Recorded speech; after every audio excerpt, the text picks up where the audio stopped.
We were a district without really any funding.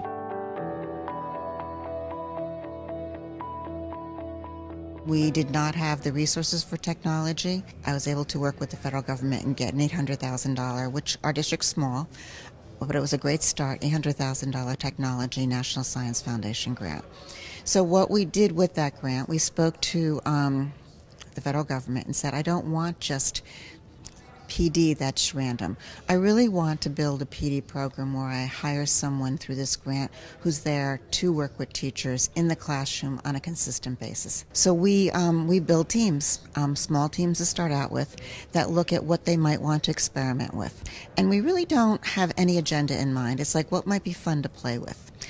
We take that notion of putting a team together, and that team looks at different technology, talks to different vendors, and says, let's try something. Successful teams to start are usually the innovators, the ones that are willing to take some risks, the ones that have the confidence that if it doesn't work out, it doesn't really matter, that it's fine, and that it's about engaging the students in new ways and having some confidence that it'll work. I don't think anyone was sure how it would work. I'll be honest, no one had the answers, but it started with really inquiry, learning, and dialogue. A lot of questioning, a lot of discussion.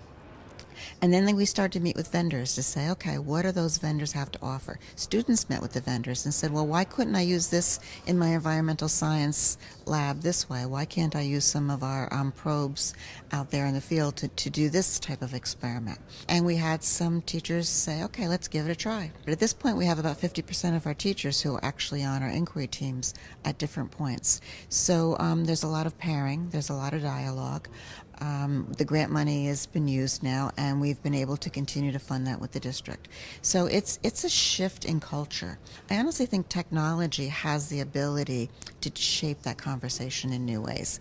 We certainly have always thought knowledge or information should drive what we do, but that risk-taking piece, I think, is the piece. If you can add that into it, teachers are willing to work with the students and learn alongside them. We really believe that the voices have to come from the teachers and the students, and it's that combination that brings it together.